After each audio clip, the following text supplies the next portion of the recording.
Hi, this is Mark from LongIslandWatch.com, and today it's another episode of Watch and Learn.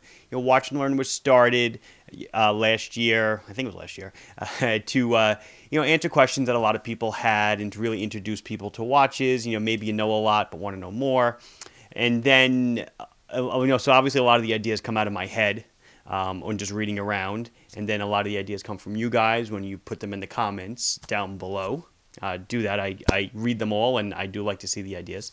And sometimes they just come because I constantly get bombarded with the same types of questions about something, and that's what today's video is about. So ever since really we started carrying Strapcode straps, bracelets, a lot of people ask similar questions. Will XYZ strap fit this other watch? And the answer generally is no.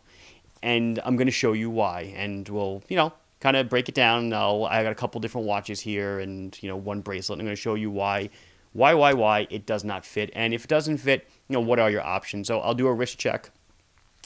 I pulled two out that I don't think you've seen in a while. The Android Ceramic Mystique. That's a super cool watch. It's clear. The movement holder is actually transparent. It's glass.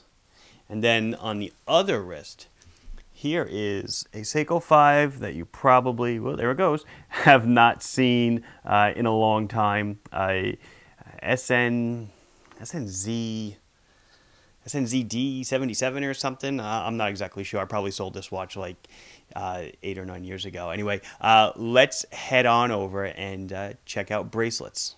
So here's the usual scenario. A customer emails us and says, hey, I think this is an end mill bracelet. The end mill bracelet for the SKX007. I have a Citizen 22 millimeter lug, which is what this is, 22 millimeter watch, and I assume it'll fit. I just want to double check first. And the resounding answer most likely is going to be no, it won't fit. And why? And that's what we're going to answer today. So I'm going to do it all by example. I have, I think, 3 or 4 watches here that we're going to test fit, and I'll show you why it doesn't work. So what I've done is, so like I said, this is an end mill bracelet. All the magic happens with the end link. This is the part that pushes up against the watch case. I'll show you in a second, and then the rest of the bracelet attaches to it. My feeling, I don't know, I've never really validated it, is that Strapcode probably makes, one 22 millimeter end mill bracelet, and then they just manufacture a bunch of different end links for different watches, and that's how you create models for different watches. So you really need to think of the end link like an adapter. It's adapting from your watch to the bracelet. So what I did was, on the other end of this bracelet, I actually took the end link off. It's just easier for our presentation purpose, but the end link, the end link would go on like that. All I did was unscrew it. And when I unscrewed it, I realized I had said something in the 007 Strapcode video that I did not extrapolate on, and I would really like to do that now. These are the screws that hold the links together on the watch that you remove. I don't know if you could see it, but see how it's a screw attached to a shaft? And I'm going to try to get in on this real close. So you see this screw here? Watch this when I touch with my finger. See that? It's actually on the end of the screw is on like a ball joint or something, I'm assuming. And it's fastened somehow into this straight link. Like I said, maybe it's a ball and socket or something. Maybe it's pressed in. I'm not sure. I never took it apart. But the beauty is that this spins. I don't know if you could see it. I can spin the left side or the right side independently of one another. So one of the big problems with screwed links is that as you flex your bracelet, you tend to want to unscrew the screws or loosen the screws. And to show you what I mean, through normal daily wear, the links are going like this. And everything in life eventually loosens up. Maybe use Loctite or some other thread locking compound. But eventually things loosen up and the screw will work its way loose. What they've done here is they've decoupled the two. So the screw is decoupled from the pin. So the screw is here. So here you see the tip of the screw right there. It's screwed into the end of the link here, and the pin just goes through the rest of the bracelet. So turn all you want, spin all you want. You're not doing anything. You're never going to loosen the screw. And I think that's really awesome. I don't know if it's their idea. I don't know if other brands do it. I've never seen it before. Just thought it was really cool. Anyway, let's get back to the end links. So that commercial's over. So here is the end link off of the bracelet. So what I'm going to do is I'll show you I've got a 007 here with no bracelet on it, and when it goes onto the watch, when you install the bracelet, it fits in very nice. If you look at the end link, it's got detail on it. You see that little semicircle there, that rounded kind of surface. That is what the end link banks against. It banks against that. It banks against the case. So what do you get at the case? You get a beautiful integration right here where my thumb is moving. You get a beautiful left-right integration because it's 22 millimeters. And they've also milled the radius here. This would be called a radius. Get this? This part here. This radius matches the radius of the case. And last but not least, when everything is banked and pushed, the end links line up perfectly with the holes in the lugs. And there you go. I don't know if you can see it well. I'm actually holding a light in my hand to try to really illuminate the space. But you can see the lug hole, you can see the spring bar hole perfectly, and how the spring bar just goes right through the end link and fastens into the case. So you say, okay, well, I have another Seiko watch that's 22 millimeters. I have an SNZH55, which I happen to have right here, of course.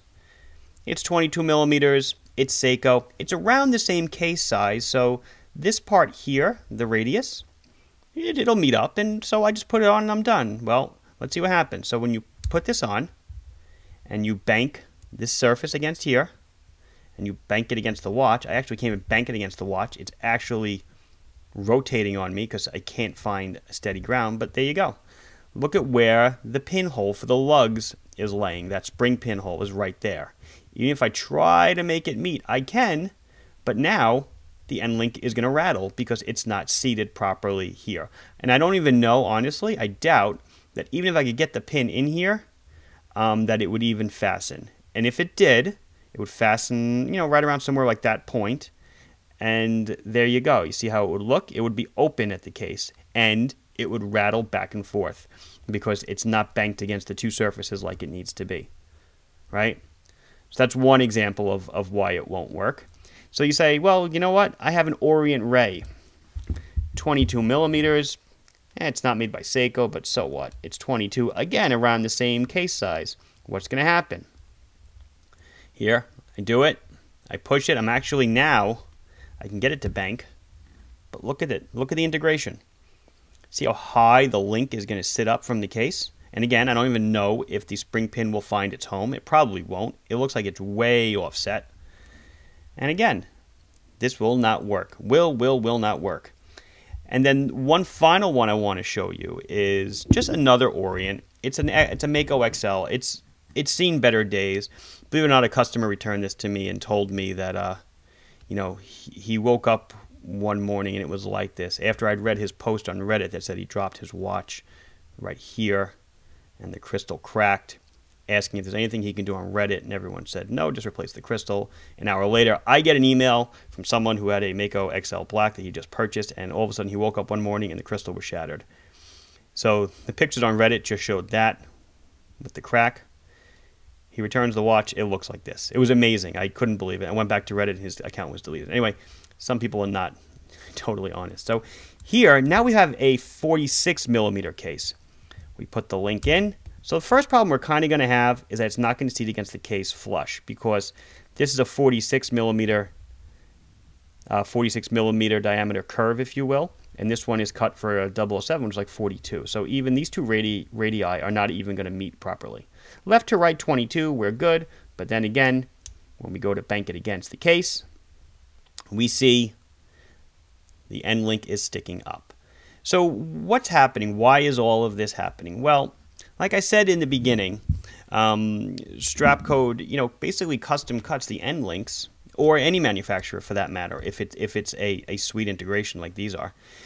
They custom cut them. So what are we looking at? What are the variables? Well, the problem is that there's a lot of variables, and those variables all have to be perfect, else it's not going to work. So variable number one, curvature of your watch case. You can see it right here.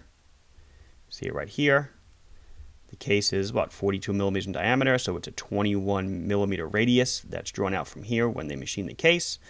Ditto, you have to have that 21 millimeter radius in this end link. You know, the machinists out there are nodding their heads. Number 2, what do you need to have? Well, you need to have the correct width. Well, we've got that. 22s are 22s, so that happens to be a good one. But the most important one, besides lug design, obviously, because if your lugs, I said the most important one, I guess there's really 2. Lug design. If your lugs are different, it's going to play peekaboo and it's not going to hide on you. But really, the one factor that determines where this will fit on the watch is the position of that hole and this hole. Because this is where the pin comes through, the spring pin, and this is where it seats. And the relationship between these 2 holes is always going to be perfect. They're always going to need to line up because spring bars are not flexible. And it's going to go wherever it wants. So when they design the link, they know, or they've measured, or however they did it, the tip of, you know, this radius here and the distance to where the spring pins will fit in the case, and they mimicked it on the link. Because, like I said, these 2 will always coincide when the spring pin is seated properly. So that is really the determining factor. If you were, you know, dimensioning this as a design, you know, these 2 things always go together. And if they are not exact, then it will not work. And that's really the main thing. So let's say you have a watch, whatever it might be. It's a 22, a 20, a 20, whatever you have. And you want a bracelet. Well, what are your options? Well, you have a couple of options.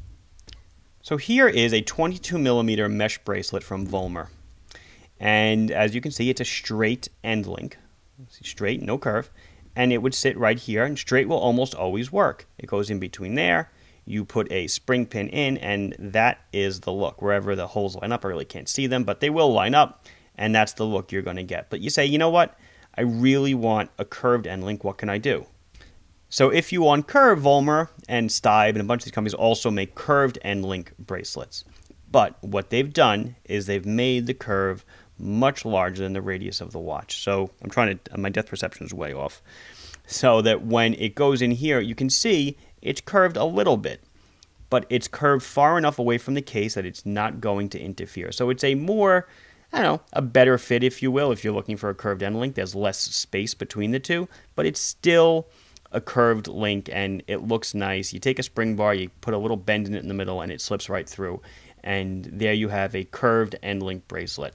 But it is important to note that a lot of manufacturers use straight end link bracelets. I mean, think about it this way, most of your leather straps are straight ends. If they're curved ends, they're really a pain in the butt to replace because nobody, you know, makes replacement curved end leather straps. As far as I've seen, you have to get them custom made, or you need to get the one from the manufacturer, which probably costs you an arm and a leg. So straight end link bracelets are really not the end of the world. And then I have one more option to show you.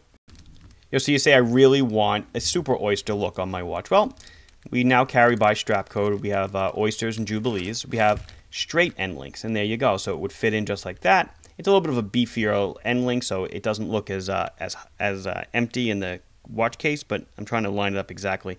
That's kind of what it would look like, and it's, you know, it's a better fit. It's, you know, like I said, there's less air, but it's not going to hug the case, but it will give you that. It's still in the package. You can hear it crinkling. It's going to give you that super oyster kind of super oyster look, of course, but it's just going to have straight end links. So that is really your option if the bracelet you want for your watch is not available. So this has been Mark from LongIslandWatch.com with Watch and Learn, showing you why bracelets made for one watch won't exactly fit another watch. Please like this video if you enjoyed it. Please subscribe to the channel if you have not done so yet. If you have any questions or comments or ideas for future Watch and Learns, please put them down below, and I'll be sure to check them out as soon as I can. Thank you for watching. Bye-bye.